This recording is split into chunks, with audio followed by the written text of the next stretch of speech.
Palisa, une interview décalée pour mieux découvrir les personnalités de notre île, avec Frédéric Bertocchini. Bonjour, merci de nous rejoindre sur Radio Altabriguanza. En ce lundi, nous avons un nouvel invité, comme tous les lundis d'ailleurs, et nous recevons cette semaine un homme de défi, c'est le moins qu'on puisse dire. Il s'agit de Thierry Corbalan. Bonjour Thierry. Bonjour Frédéric. Et bonjour, et merci d'avoir répondu à notre invitation. Alors je dis homme de défi, on pourrait dire aussi sportif. On pourrait aussi, parce qu'on t'appelle le dauphin corse, je pense que c'est une appellation qui revient souvent, hein, tous les jours. Oui, absolument, voilà. surtout par rapport à ma façon de nager, quoi. Voilà, exactement. En ondulation comme un dauphin, donc voilà, cette appellation est née, puis est restée, puis a donné le nom à mon association. Alors Thierry Corbalan, tu es un petit peu de la trempe de ces hommes comme Franck Bruno, même s'il y a peut-être plus l'esprit aventurier que toi. Toi, c'est plutôt sportif, vraiment oui, sportif. Moi, c'est sportif, oui. Moi, c'est uniquement dans l'eau. Bon, après, j'ai passé un vécu où j'ai fait avant l'accident, après l'accident, où j'ai fait autre chose que la natation. Mais là, depuis quelques années, c'est exclusivement la natation. Alors, on rappelle à nos auditeurs, peut-être qu'ils ne te connaissent pas, même si on te voit beaucoup dans les journaux, etc., que tu n'as plus tes bras à la suite d'un accident, c'était il y a plus d'une vingtaine d'années. En 1988, ouais, voilà. 27 ans. Voilà, il y a 27 ans. Et qu'aujourd'hui, donc, tu réalises des défis quand même assez incroyables, parce qu'il y a énormément d'hommes complètement valides qui seraient incapables de faire, par exemple, traverser les Bouches de Bonifacio. Je suis sûr que je pourrais pas, moi, tu vois. Après, je sais pas si ils seraient incapables, parce que les gens sont incapables de le faire, ou c'est parce qu'ils n'ont jamais essayé de le faire. Voilà, parce que bon, moi, justement, je veux montrer que quand on veut faire les choses, on y arrive. Et puis, il faut s'entraîner aussi, je pense. Hein. Il faut s'entraîner, on ne peut pas y aller comme ça du jour au lendemain. Alors Thierry, on va passer la semaine ensemble. Alors bon, Palisa, c'est à vous et qu'on fait, voilà, on a envie d'être un petit peu indiscret tout au long de cette semaine. Donc c'est une sorte de portrait. On va revenir le plus loin possible jusqu'à ton enfance. Alors il me semble que tu es né en Algérie. En Afrique du Nord, oui, je suis né en Afrique du Nord que j'ai quitté à l'âge de 3 ans. Ouais. Et puis donc une famille qui était déjà comment dire, dans le sport, dans le non ou pas spécialement, non. Par contre, ma maman aimait et aime toujours énormément l'eau. Alors c'était du côté de Rans, et puis tu es ensuite arrivé à Toulon, et tu as été très rapidement, je crois, passionné par un sport qui est le judo. Oui, le judo que j'ai commencé à l'âge de 9 ans. Ouais. Parce que bon, mon frère à l'époque faisait du judo, mon frère étant aîné de 7 ans, 7 ans de plus que moi. Et je me suis mis à faire le judo et puis c'est devenu mon sport jusqu'à la veille de mon accident. Un sport que tu as plutôt bien réussi d'ailleurs, puisque je crois que tu as été ceinture noire. Oui, j'étais ceinture noire, j'étais deuxième dan à 18 ans et puis j'étais 3 fois vice-champion de France police de judo, en moins de 86 kilos. Ouais, donc déjà, je dirais, un amour du sport et du défi aussi, quelque part. Oui, du défi, pas vraiment. En revanche, c'est vrai que bon, je m'entraînais énormément. Je m'entraînais déjà à l'époque 5-6 fois par semaine en judo.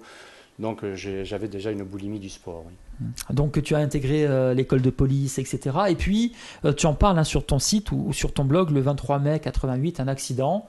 C'est le tournant de ta vie. Oui, je suis électrisé, je perds mes 2 bras. Et puis donc le judo c'est terminé.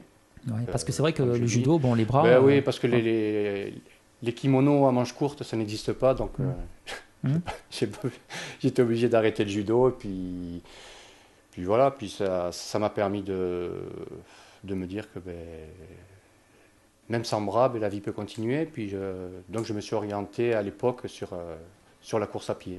Franck Bruno nous expliquait, puisqu'il a un peu le même parcours que toi, quelque part, qu'il y a toute une reconstruction à opérer à ce moment-là, que c'est une nouvelle vie qui commence, et il faut s'adapter. Il parle beaucoup il utilise le mot adaptation. Oui, il faut s'adapter, puis il ne faut pas penser à ce que l'on faisait avant. C'est une nouvelle vie qui commence, et puis il faut surtout penser à tout ce que l'on peut encore faire. Et même sans bras, il y a énormément de choses à faire, et je ferai peut-être ma vie ne sera pas assez longue pour que je fasse tout ce que je pourrais faire. Alors c'est vrai que lorsqu'on va à une partie de pêche, on pense, alors les accidents, on peut se noyer, voilà, on ne pense pas forcément à ce genre d'accident. Comment c'est possible ? Oui, surtout que c'était un endroit où j'étais passé des centaines de fois, mais bon, ce jour-là, concours de circonstances, un peu plus humide que d'habitude, est-ce que j'ai trébuché, puis ma canne à pêche a peut-être heurté ou effleuré une ligne de tension, et ça fait un arc électrique, quoi. Il faut très peu de choses pour que ce soit arrivé, mais bon, en même temps, ben, c'est arrivé, il faut vivre avec. Ouais, c'est un accident qu'on n'imagine pas finalement. Absolument voilà, pas, parce que comme je vous l'ai dit, je suis passé des centaines de fois à cet endroit-là et ça m'a jamais traversé l'esprit que je pouvais être électrisé. Alors ensuite, il y a cette nouvelle vie qui commence. On se réadapte, on apprend à vivre dans finalement ce nouvel environnement. C'est dur, il faut combien de temps à refaire surface? Oui, c'est pas évident à accepter. Bon, on se dit bon, tout ce qu'on ne peut plus faire, le regard des gens. Au début, c'est très dur parce que bon, forcément, ce n'est pas courant, donc les gens vous regardent comme une bête curieuse. Donc c'est pas facile à accepter. Puis au fil du temps, ben, on s'accepte, on s'aperçoit qu'on peut faire des choses et puis la façon de penser est différente. On pense à tout ce que l'on peut faire et on redevient positif et ça permet d'avancer. Et puis, je suis arrivé aujourd'hui à un point où je préfère ma vie de maintenant que ma vie d'avant.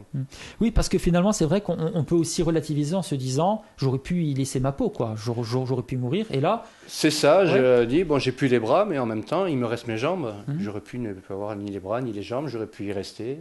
Et finalement, ben, c'est une chance. On voit souvent ce genre de parcours, même avec des hommes et des femmes qui n'étaient pas prédisposés à faire du sport, ensuite prendre ce chemin-là, à devenir des hommes et des femmes de défi. Comment on peut l'expliquer? Mais je pense que le sport aide à la reconstruction, aide à devenir quelqu'un. Le sport était une hygiène de vie, très grande hygiène de vie. Donc le sport permet de s'affirmer, même quand on a eu un accident, une différence, et c'est dans le sport, c'est vrai qu'on arrive à faire des choses. Il y a tellement de sports différents qu'il y a forcément une place pour un handicap. Alors justement, on va parler du sport plus profondément dès demain. On se quitte, Thierry Corbalan, on se donne rendez-vous demain, même endroit, même heure, à 17h30. À demain. À demain. Palisa, avec Frédéric Bertocchini. Palisa, une interview décalée pour mieux découvrir les personnalités de notre île, avec Frédéric Bertocchini.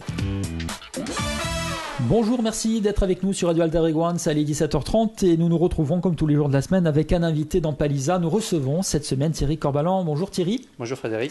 Le dauphin corse, un homme de défi. Alors on a parlé hier Thierry des choses agréables, c'est-à-dire revenir encore une fois sur l'accident qui t'a touché. On va à présent parler de choses plus agréables, c'est-à-dire de cette deuxième vie et de ces exploits sportifs que tu as réalisés, parce qu'on peut parler d'exploits quand même. Lorsqu'on traverse c'est quoi le détroit de Bonifacio, on peut appeler ça comme ça. Oui, les Bouches de Bonifacio. Voilà, les Bouches de Bonifacio à la nage. Déjà, pour un homme valide, c'est pas évident, mais ça nécecite, je suppose, un entraînement intense pour y arriver. Oui, mais déjà il faut savoir nager. Ouais.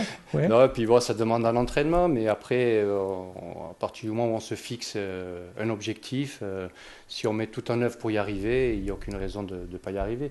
Et moi justement, j'ai voulu montrer à travers cette première traversée en 2009 que voilà, les choses étaient possibles et c'est pas parce qu'on a un accident, même sans avoir eu d'accident, quoi. Je veux dire, si on peut réaliser des choses et bien souvent on s'interdit de faire des choses de peur de ne pas y arriver.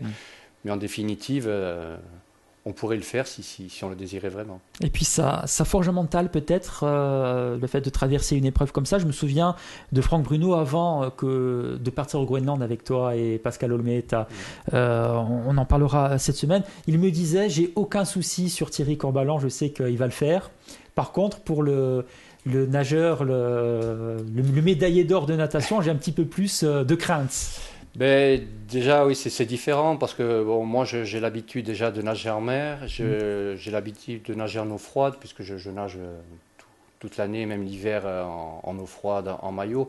Donc, pour Alain, c'était plus compliqué. Hein, lui qui a quand même l'habitude de nager en piscine et dans des bassins chauffés. C'est sûr que pour lui, c'était vraiment plus un défi. Bon, malheureusement, il n'a pas pu venir, mais c'est sûr que on n'était pas dans les mêmes conditions. On aurait pu imaginer finalement le sport qui aurait pu convenir le plus simplement à cette situation, c'est la course à pied, le marathon. Pourquoi la natation? Ça complique les choses. La course à pied, c'est ce que j'ai choisi en premier. J'en ai fait pendant 20 ans, j'ai fait de la course à pied, sauf que à force, j'ai mes genoux qui ont souffert, donc j'ai été obligé d'arrêter de courir. par rapport à de gros problèmes d'arthrose. Et je suis revenu à la natation, un sport que j'ai toujours aimé, que je pratiquais l'été, hein, comme tout le monde. Et puis voilà, et un jour, au cours d'un stage de plongée avec Franck Bruno, c'est lui qui m'a dit, mais enfin, tu as vu comme tu es aquatique, il y a quelque chose à faire avec ton potentiel. Et c'est parti de là, quoi. Il m'a proposé de faire la première traversée des Bouches de Bonifacio pour son association, et puis voilà, ça s'est enchaîné, et je me suis aperçu que vraiment, c'était mon sport. Alors les gens qui nagent, bon, on a besoin des bras la plupart du temps, le crawl, la brasse, papillon.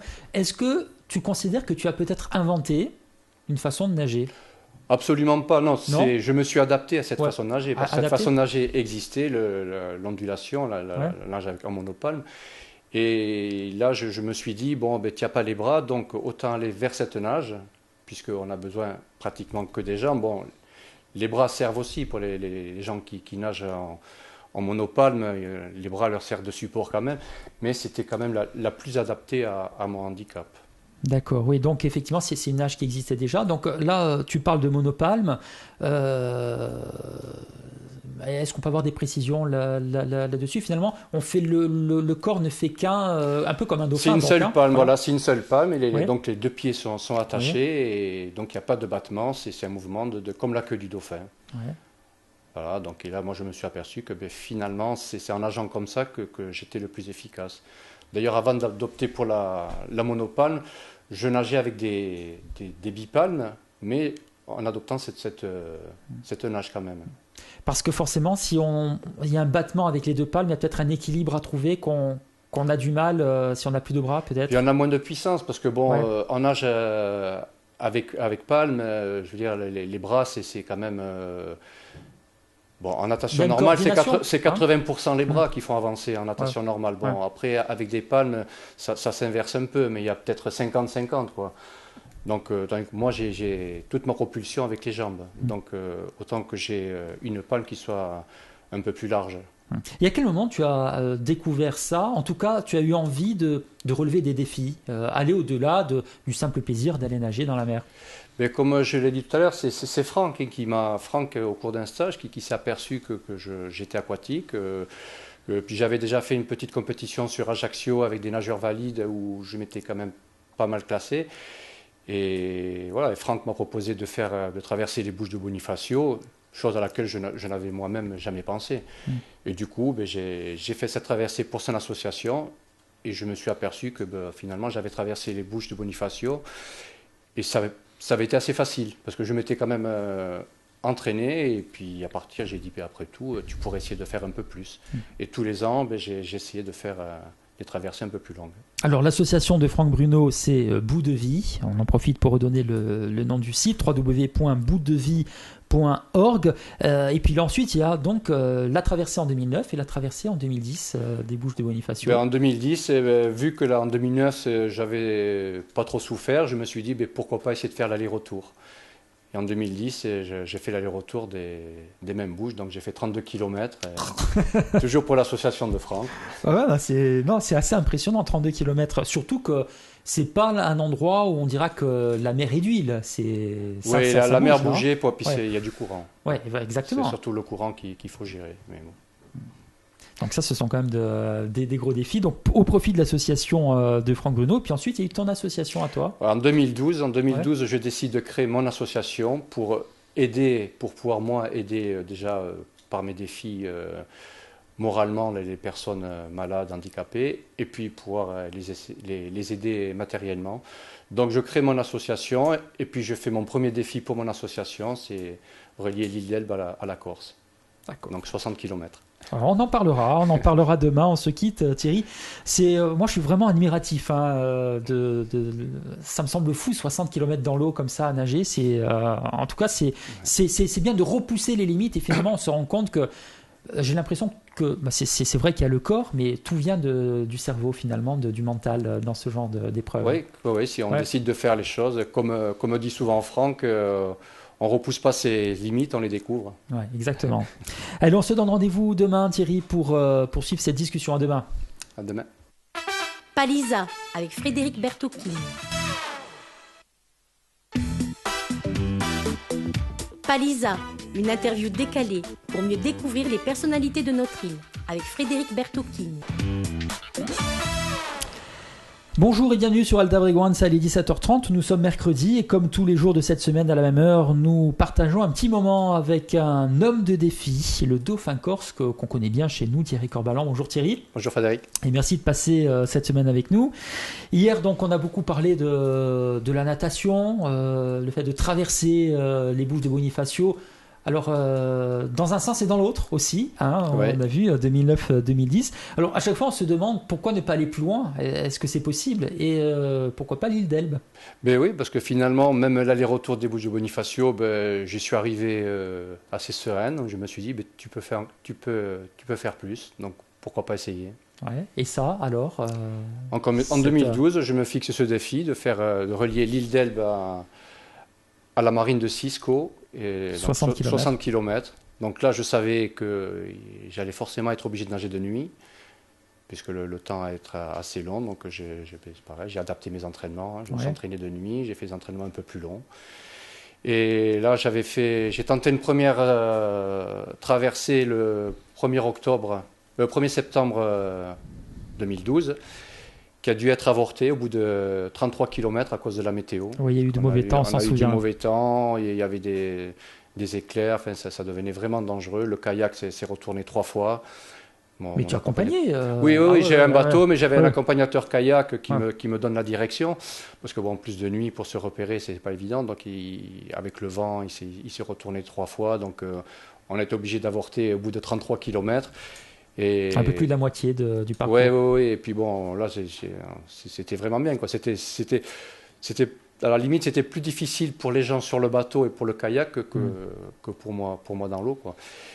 Et puis j'ai décidé de remettre ça à la fin du mois, donc le 29 septembre. Le 29 septembre, et là, la météo était pas terrible non plus, mais quand même, là, on est allé au bout. Alors, en 15h50, donc entre la marine de Cisco et l'île d'Elbe. Alors, pourquoi le mois de septembre? Pourquoi ne pas choisir plutôt début août, là où l'eau est la plus douce, ou la météo peut-être plus clémente aussi? Alors, déjà, ça laisse déjà un mois de plus pour s'entraîner. Et en plus, au niveau de la navigation, il y a quand même moins de bateaux sur l'eau. C'est quand même, pour les autorisations, c'est quand même plus simple en septembre qu'au mois d'août, quoi. Quand on relève ce genre de défi, il y a justement tout un cheminement administratif à suivre, il faut des autorisations, etc. Tout à fait, il faut faire une demande d'autorisation aux affaires maritimes, oui. D'accord. Alors moi, une question que je me pose aussi, alors elle peut paraître aussi naïve, hein, mais lorsqu'on nage comme ça en haute mer, est-ce qu'on n'a pas peur des animaux qu'on peut rencontrer? Non. Non, enfin moi, est-ce que je suis inconscient? J'en sais rien. Mais enfin, moi, j'ai jamais eu ce sentiment de peur, quoi. Après, si on commence à penser à tout ce qui pourrait arriver, on ne fait plus rien, quoi.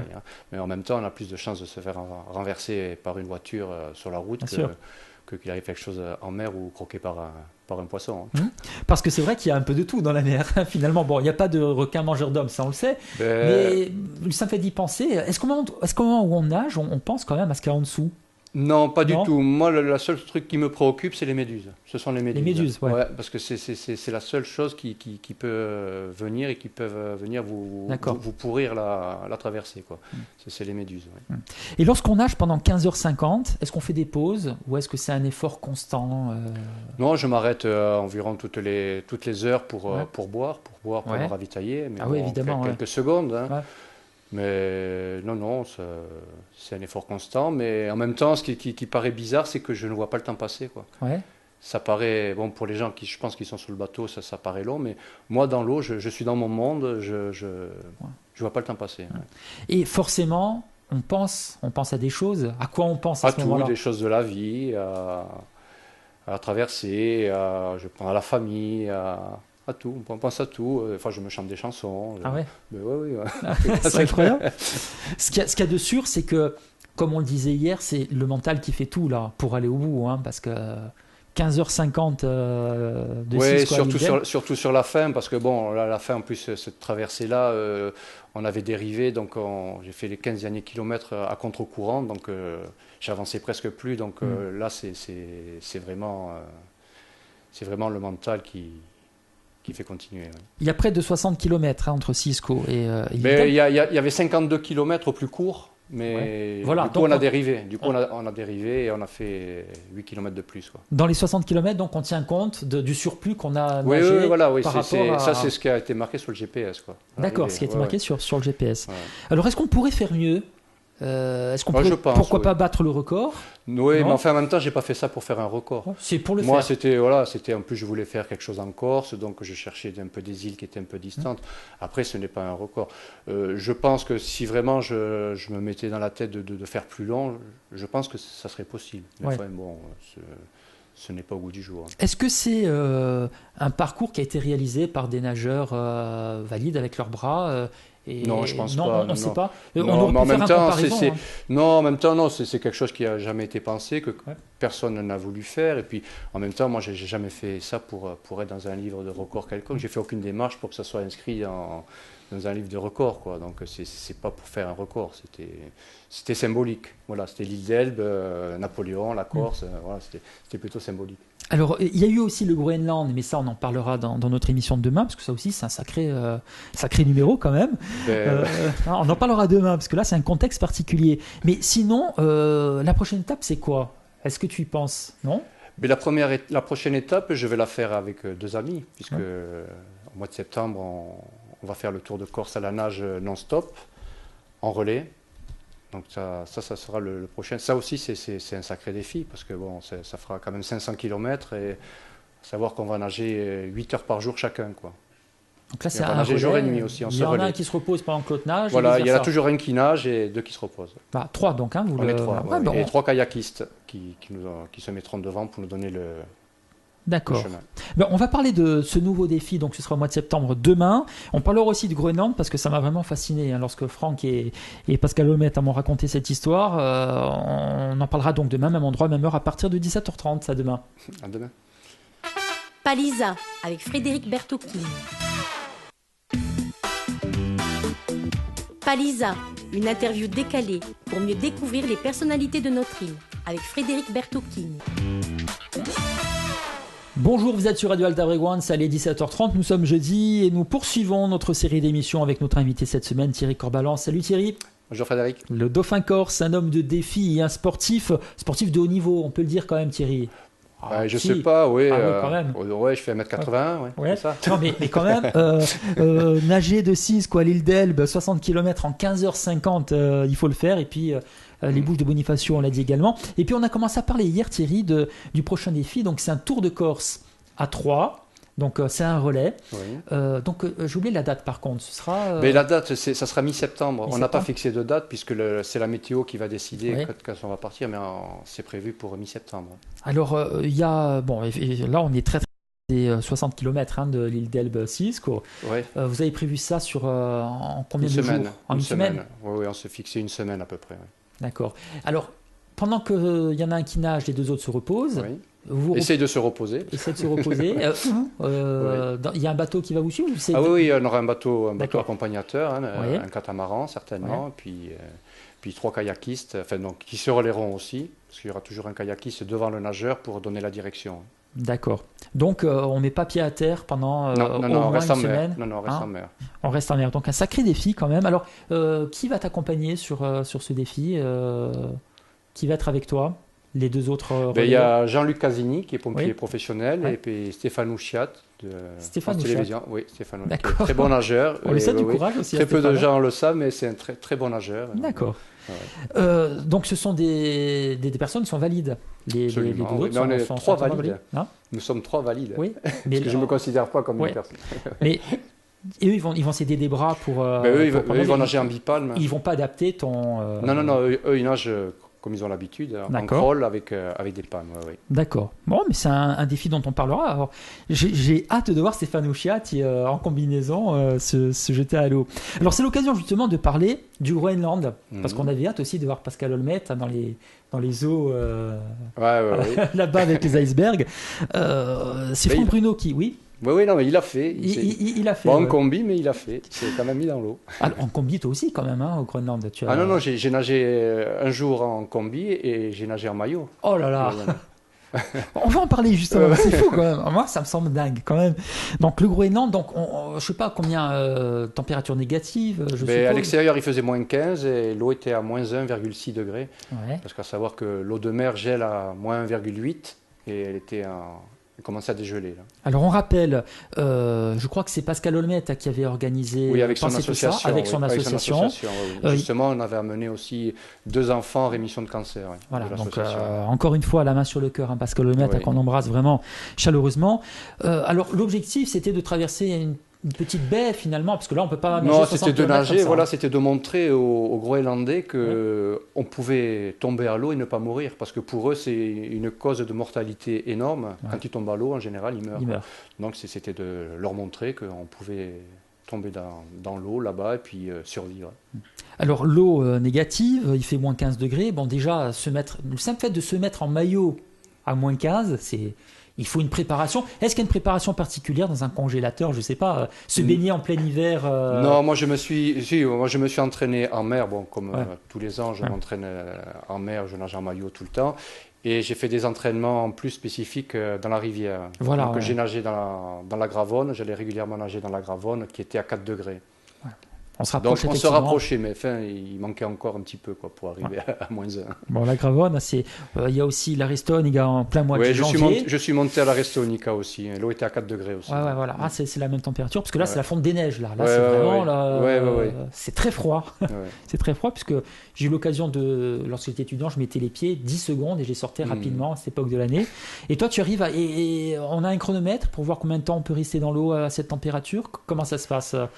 Est-ce qu'à chaque fois, on essaie d'aller un peu plus loin au niveau du temps? Non, quand j'ai nagé dans la Gravonne, déjà que je m'entraînais, en général, je nageais 30 minutes en maillot. Même, mais bon, je sortais au bout de 30 minutes, mais pas parce que j'étais transi de froid, je le disais parce que ça suffisait, quoi. Je ne voulais pas prendre de risques, mais j'aurais pu rester plus longtemps. Mais enfin, bon, c'était aucun intérêt. Là, c'est pareil.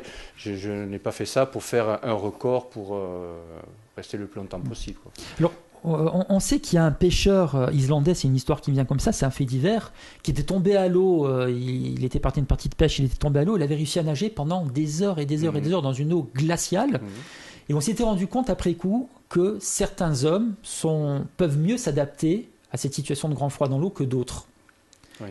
Est-ce que toi, tu penses que finalement tu fais partie de ceux qui résistent mieux? Je pense, oui, parce que je vois autour de moi, quand je nage avec les collègues, tout ça, je reste beaucoup plus longtemps que dans l'eau et c'est vrai que j'ai une résistance au froid qui est un peu plus importante. Donc je pense que je vais avoir quand même des capacités à ce niveau. Oui. D'accord. Et au niveau de l'entraînement, est-ce qu'il y a des choses particulières à savoir? Est-ce que à quel moment on se dit, par exemple, là, je ne peux pas aller plus loin?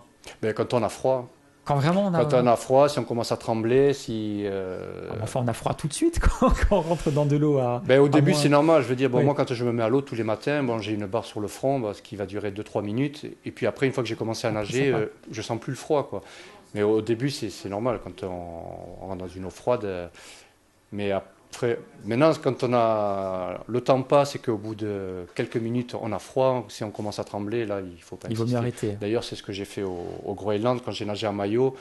Quand ça commençait à piquer, je suis sorti, quoi. Au bout de 20 minutes, j'ai senti que ça commençait à me piquer sur les cuisses. J'ai dit, bon, je ne vais pas rester. Ça sert à rien que j'essaie d'aller plus loin pour tomber en syncope, quoi. Je veux dire ça. Au bout de 20 minutes, c'est fou, parce que moi, il me semblait qu'en 2-3 minutes, on se souvient par exemple lorsque le Titanic a coulé, on nous dit qu'en 2-3 minutes, la plupart des gens sont morts, quoi. Oui, après c'était des gens qui étaient pas préparés à ça, pas préparés à ça, il y en a peut-être qui ont paniqué. Je veux dire, ce qui fait nous noyer, bien souvent, c'est la panique aussi. Hein. Les gens sont en hyperventilation, et puis c'est pas forcément le froid, c'est la panique qui fait.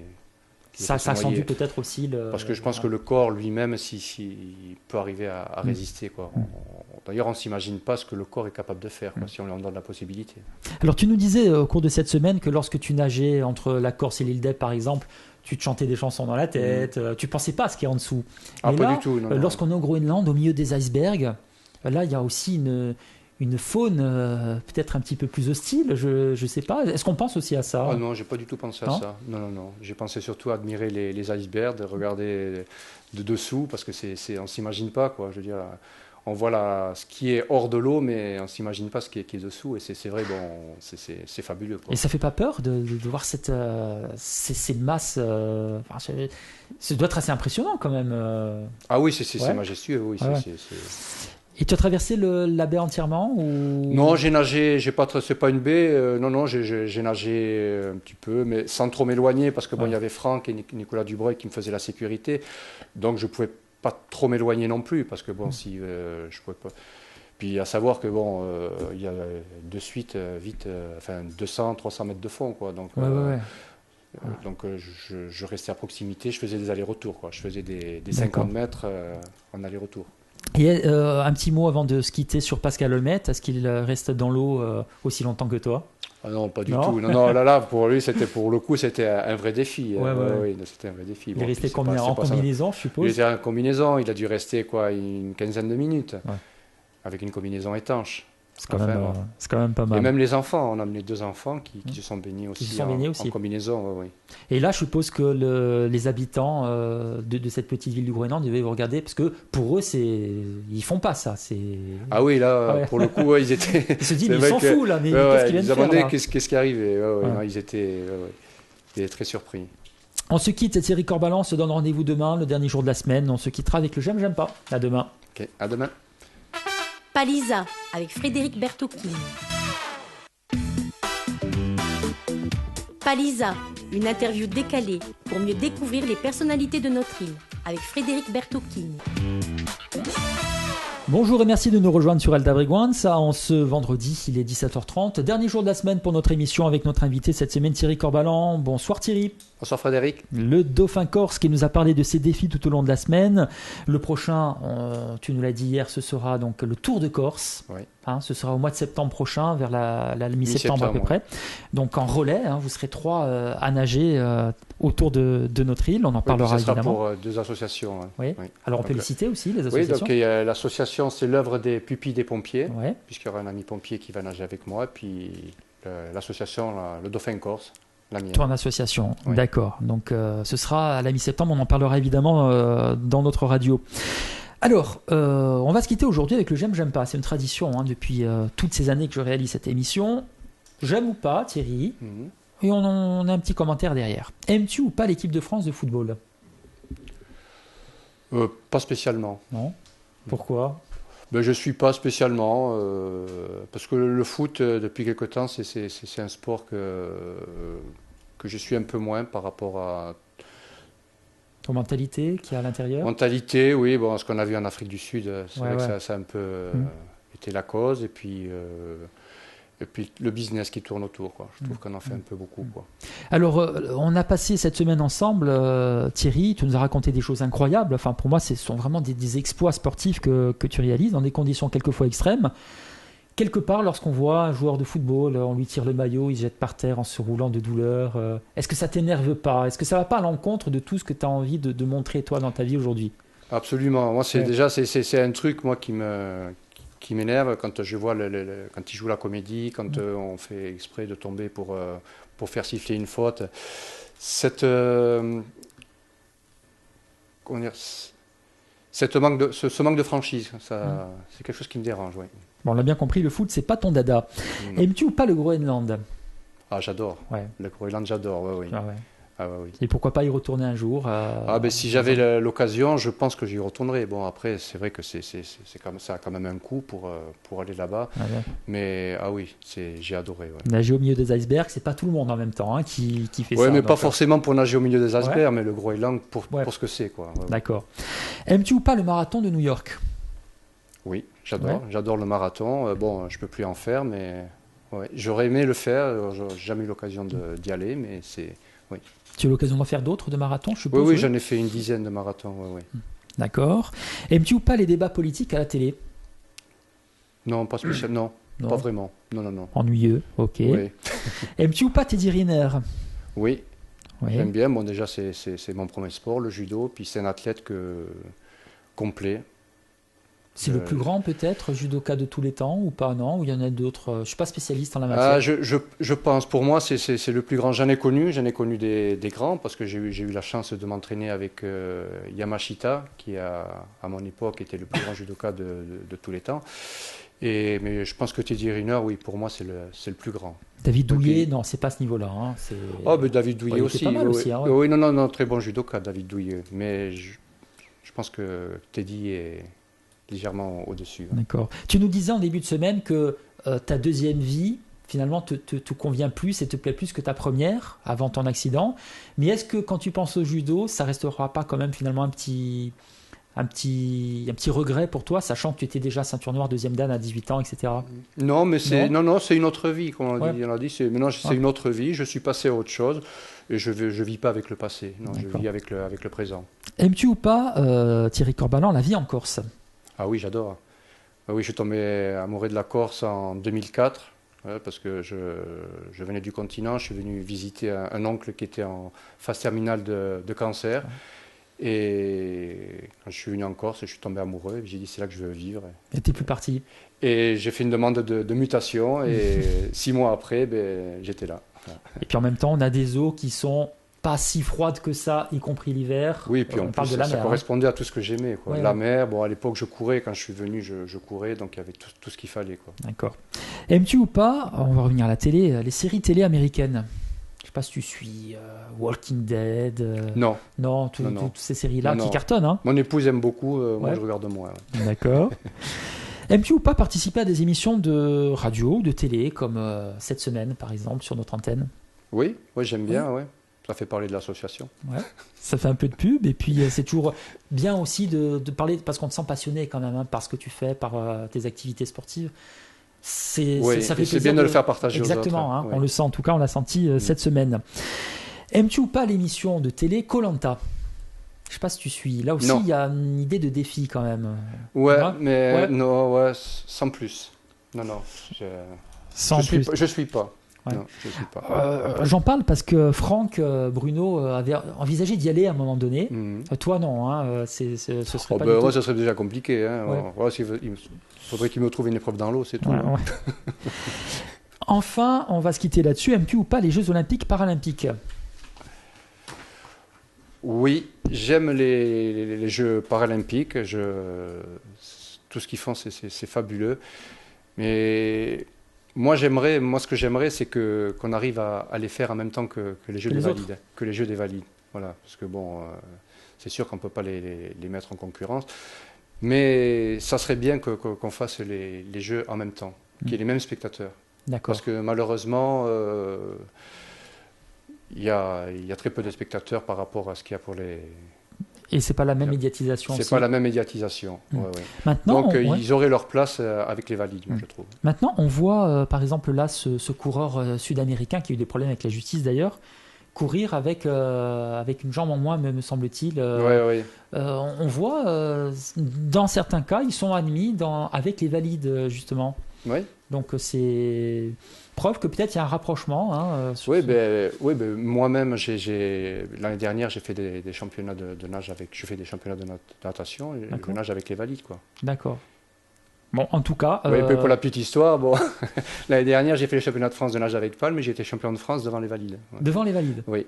Ouais. En vétéran 3. Ouais. Et là, on se sent. c'est juste ça, c'est pour montrer que même avec un handicap, on peut contourner le problème, quoi. Et puis on peut trouver une solution pour. Après, c'est le mental, comme on dit, c'est le mental, quoi. En tout cas, bravo vraiment Thierry Corbalan pour cette leçon de vie que tu donnes, parce que c'est ce qu'on retiendra de cette émission, de cette semaine qu'on a passée ensemble. Cette leçon de vie pour montrer qu'avec le mental, avec la volonté, avec la passion, on peut arriver à tout. Dans la vie, y compris à réaliser des exploits. Voilà, et puis c'est pas parce qu'on a un accident que la vie s'arrête, elle continue, puis elle peut être plus belle. Message d'espoir, donc merci beaucoup Thierry. N'oublie pas le podcast www.alta-fréquenza.com, audio et vidéo grâce à Alta TV. On va suivre donc tes aventures et rendez-vous au mois de septembre parce qu'on va suivre de très très près ce Tour de Corse à la nage, donc en relais. Ce sera la mi-septembre. Merci Thierry, à bientôt. Merci Frédéric. Au revoir. Palisa avec Frédéric Bertocchini.